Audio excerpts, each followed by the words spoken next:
we are going to talk about the highest form of human intelligence. And the highest form of human intelligence is something called metacognition, which is the name that your neuroscientists have given to it. Metacognition is the ability to think about what you are thinking, to think about your own thinking. Self-awareness, observing your mind in real time. Now, this is a superpower that is sort of the leading edge of evolution, the leading edge of what's happening on your planet, because most people are walking around in autopilot. They're not paying attention to their thoughts. They're not focused on their thoughts. They're simply reacting to everything that they're seeing. Metacognition is like a computer that can edit its own programming while it's functioning. This ability affects your anterior prefrontal cortex, changing your neural pathways and changing your brain and changing the way you focus.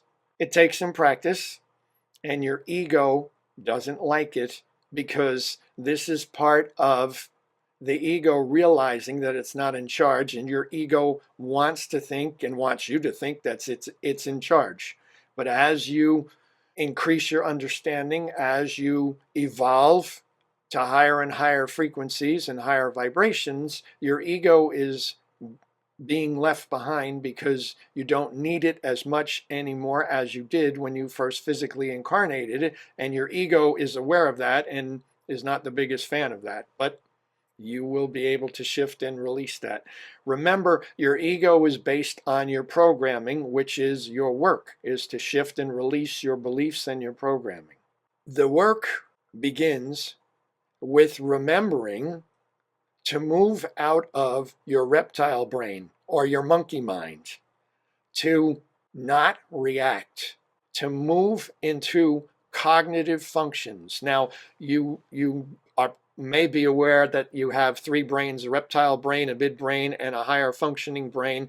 And when you're in fight or flight, you're in your reptile brain, you're in your monkey mind, if you will, and its job is for you to survive. That's all it does, that's all it cares about, is for you to survive. And when you're living in reaction, you're most of the time autopilot. Autopilot is usually somewhere between the mid-mind and the reptile mind.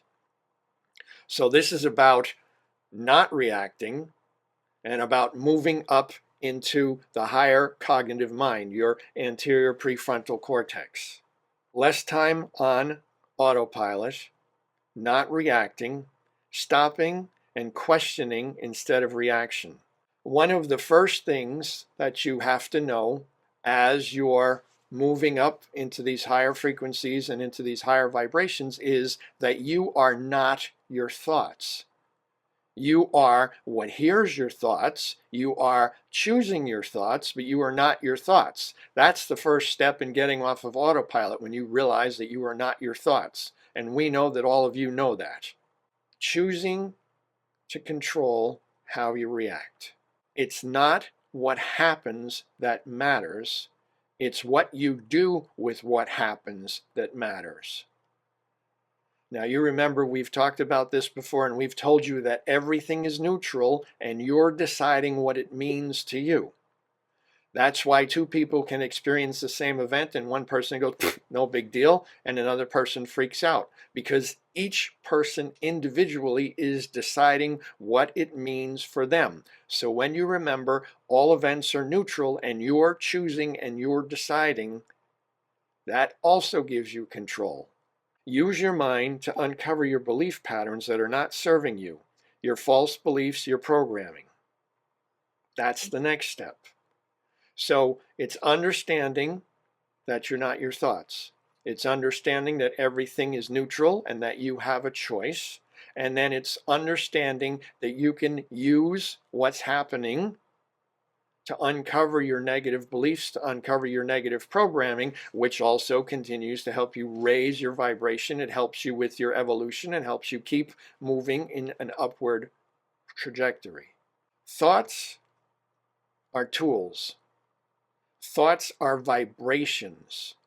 Choosing vibrations is how you focus on what it is that you want to attract, what you want to create, and how you want to feel.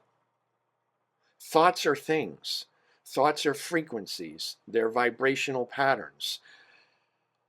You've heard about spelling. That's what spelling means. It's about choosing the words because the words have vibrations.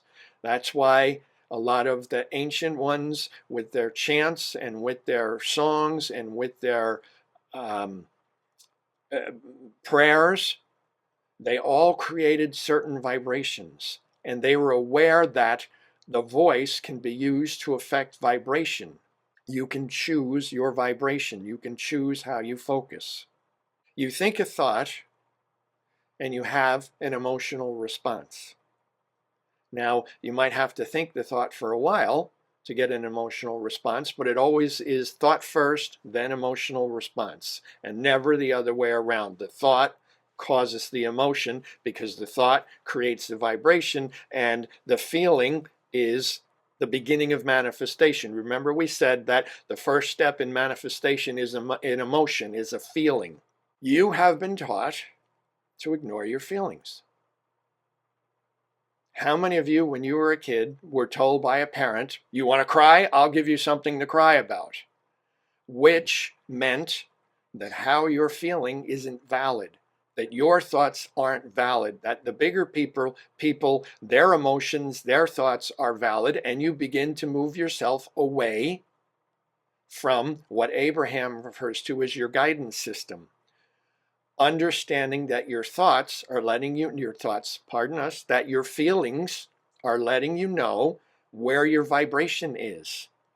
When you're feeling any positive vibration, you're connected. You're allowing everything that you want to flow easily to you because you're in alignment with your higher self and you're letting your energy flow. When you feel a negative vibration, you're resisting, you're blocking, you're not allowing that. And you're asking, which is good, but you're not allowing. Remember, we said there's two vibrations, love and fear. So when you're in the negative vibrations, you're in fear. Having a feeling lets you know that you have a belief. If it feels good, it's a positive belief. If it feels bad, you have a negative belief. Negative programming. Fear is your friend. If you're not in physical danger, and you feel fearful, it means you have a negative belief, a negative programming. And it doesn't mean that you're bad or that you're wrong or that you're not enough or that you need to run away. It simply means you have a belief within you that's contrary to whatever it is you're focusing on or to whatever it is you want, and that's why you're feeling fearful. A lot of us, a lot of humans have been taught that if you're feeling fear, you're bad or you're wrong or you're inappropriate or you're not enough or you need to run away. And we're telling you that is not the case. It's simply negative programming. It's a negative belief. And you have the ability to shift and change that. You are, in some way, a vibrational match to everybody that's in your life. Otherwise, they wouldn't be in your life. Now, you don't see them as they actually are. You see them as you believe they are. But they are somehow a vibrational match in your experience, otherwise they wouldn't be in there. Everything that they say is about themselves, not about you. However, if what they say triggers you, then that belief is inside of you. That's really important. It's not them, it's you. You remember your Ho'oponopono I am sorry, please forgive me, thank you, I love you, I forgive myself. It wasn't about them. It wasn't about the other people. The whole purpose of the Ho'oponopono was understanding that that belief was inside of you. That's why you're doing the Ho'oponopono. You remember the Sedona method. Could I let this go? Yes. Would I let this go? Yes. When? Now. Again, it's not outside of you, it's inside of you. The beliefs are inside of you. The reason why you're triggered is because it's inside of you. If you have someone in your experience that's judgmental and judging people and making very judgy comments in front of you, that means that you at some point are also being judgmental. And most people are judgmental against themselves. So use the techniques, use forgiveness, use the Sedona, use the Ho'oponopono to release that and understand that it's inside of you. And as you release that and as you let that go, that raises your vibration. You're releasing the programming and you're shifting. You've heard us say this too before, and this is the way Bashar does it. What would I have to believe is true to feel this way or to experience this? And is it a fact or is it a story? 99.9% of the time, it's a story, not a fact. Metacognition is the highest form of human intelligence. And all of you practice that to some extent, otherwise you wouldn't be here listening to us talk about it. We encourage you to do it more, to do your best not to react, to do your best to stop and think, to do your best to understand that thoughts are not who you are, to not react. And when you get triggered, understand these are my beliefs coming up. This is an opportunity for me to shift and change. You should actually be thankful to the person who triggered you because they're showing you what's inside of you to help you release it.